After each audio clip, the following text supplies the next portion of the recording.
Hello बच्चों, कैसे हो आप। आओ बच्चों, आज हम कक्षा 8वीं का जो पाठ 5 है, चिट्ठियों की अनूठी दुनिया, भाग 1, तो उसे बच्चों पढ़ते हैं। इसके लेखक श्री अरविंद कुमार सिंह जी है। यह उनका एक निबंध है। निबंध गद्य की ही एक विधा है बच्चों। तो अब हम उनका लिखा हुआ ये पाठ चिट्ठियों की अनूठी दुनिया पढ़ते हैं। चिट्ठियों यानी कि पत्र, अनूठी यानी कि अनोखा, दुनिया संसार। तो आओ बच्चों, हम पाठ का अध्ययन करते हैं। पत्रों की दुनिया भी अजीबोगरीब है। अजीबोगरीब मतलब अनोखी। उसकी उपयोगिता हमेशा से बनी रही है। पत्र जो काम कर सकते हैं वह संचार का आधुनिकतम साधन नहीं कर सकता है। आधुनिकतम होता है जो आज के समय का। पत्र जैसा संतोष फोन या एसएमएस का संदेश कहाँ दे सकता है। एसएमएस होता है बच्चों लघु संदेश सेवा। पत्र एक नया सिलसिला शुरू करते हैं। सिलसिला होता है क्रम।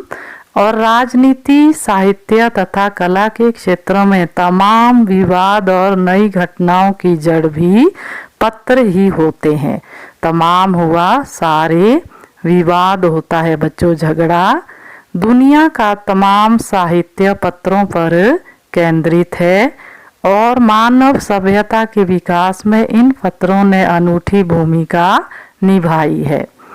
पत्रों का भाव सब जगह एक सा है। तो बच्चों ये पत्र के बारे में हम पढ़ रहे हैं कि पत्रों की एक अनोखी ही दुनिया है, अनोखा ही संसार है।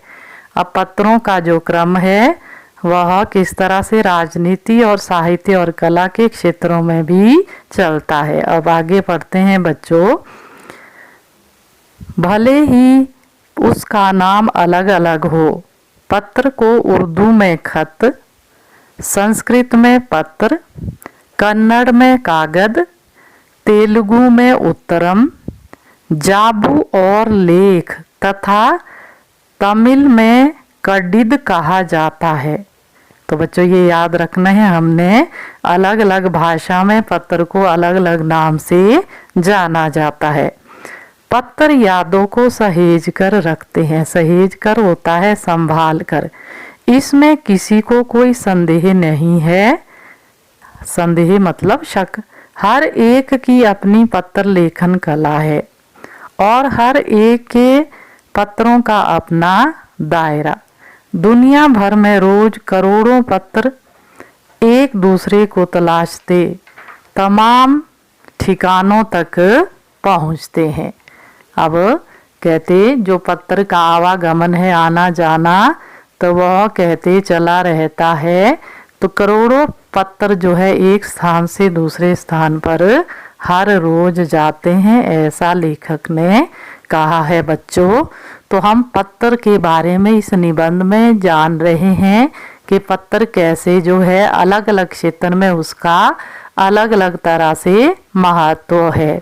तो अब आगे पढ़ते हैं बच्चों। भारत में ही रोज 4.5 करोड़ चिट्ठियां डाक में डाली जाती हैं, जो साबित करती हैं कि पत्र कितनी अहमियत रखते हैं। साबित मतलब सिद्ध करना। अहमियत होता है बच्चों महत्व। पंडित जवाहरलाल नेहरू ने सन 1953 में सही ही कहा था कि हजारों सालों तक संचार का साधन केवल हरकारे यानी कि संदेश वाहक, जिनको हम रनर्स भी कहते हैं, या फिर तेज घोड़े रहे हैं। उसके बाद पहिए आए, पर रेलवे और तार से भारी बदलाव आया। तार ने रेलों से भी तेज गति से संवाद पहुंचाने का सिलसिला शुरू किया। अब टेलीफोन, वायरलेस और आगे रेडार जो है दुनिया बदल रहा है। अब रेडार मतलब एक ऐसा यंत्र जिसके द्वारा हम किसी वस्तु की स्थिति को जान सकते हैं, उसे हम रेडार कहते हैं बच्चों। पिछली शताब्दी में पत्र लेखन ने एक कला का रूप ले लिया। डाक व्यवस्था के सुधार के साथ पत्रों को सही दिशा देने के लिए विशेष प्रयास किए गए। प्रयास होता है बच्चों, कोशिश की गई। अब पंडित जवाहरलाल नेहरू आपको पता है स्वतंत्र भारत के प्रथम प्रधानमंत्री रहे हैं, तो उनके क्या विचार हैं पत्र के बारे में? तो वह कहते हैं कि पत्र ही एक ऐसा माध्यम रहा है संचार का, लोगों को इधर से उधर संदेश पहुंचाने का, जिसके द्वारा वह अपने संदेश दूसरे लोगों तक पहुंचा सकते हैं, ऐसा उनका कहना है। फिर उसके बाद इन्होंने तार यानी कि टेलीग्राम की बात की है, फिर टेलीफोन, वायरलेस और रडार। अब तो बच्चों आज के समय में तो आपको पता है कि अधिकतर डाक अब जिसको हम कहते हैं कि ईमेल यानी कि इंटरनेट मेल, जिसको हम कहते हैं कि आपके पास मोबाइल है तो आपकी अपनी ईमेल जिसको कहते हैं आईडी बनी हुई है, तो उसके माध्यम से आपको डाक आएगी भी और आप दूसरों की ईमेल आईडी पर कोई डाक भेज भी सकते हैं। तो बच्चों इसको कहते हैं अब इंटरनेट के समय में इस तरह की व्यवस्था है। अब आगे चलते हैं। बच्चों आप चित्र में भी देख रहे हैं कि डाकिये द्वारा चिट्ठी दी जा रही है के साथ पत्रों को सही दिशा देने के लिए प्रयास किए गए। पत्र संस्कृति विकसित करने के लिए स्कूली पाठ्यक्रमों में पत्र लेखन का विषय भी शामिल किया गया। तो आपके पाठ्यक्रम में पत्र लिखा जाता है कभी प्रधानाचार्य जी को या मुख्याध्यापिका को या फिर किसी संपादक को, ऐसा आपको पत्र लिखने को आता है, या फिर शिक्षा मंत्री को पत्र लिखिए। ये सब पाठ्यक्रम में शामिल किया गया है और आप बच्चे जो है पत्र और प्रार्थना पत्र लिखते भी हैं। भारत ही नहीं दुनिया के कई देशों में ये प्रयास चले और विश्व डाक संघ ने अपनी ओर से भी काफ़ी प्रयास किए।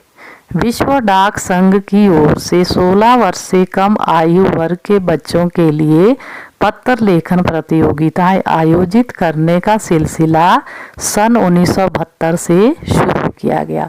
तो ये बच्चों याद रखना है आपने, सन 1972 से यह सिलसिला शुरू हुआ। पत्र लेखन की जो प्रतियोगिताएं करवाई गई उसमें आयु क्या थी, 16 वर्ष से कम आयु वर्ग। तो इसमें लगभग +2 तक के बच्चे हमारे आ जाते हैं। यह सही है कि खास तौर पर बड़े शहरों और महानगरों में संचार साधनों के तेज विकास तथा अन्य कारणों से पत्रों की आवाजाही प्रभावित हुई है, पर देहाती दुनिया आज भी चिट्ठियों से ही चल रही है। देहाती मतलब गांव की। फैक्स, ईमेल, टेलीफोन तथा मोबाइल ने चिट्ठियों की तेजी को रोका है, पर व्यापारिक डाक की संख्या लगातार बढ़ रही है।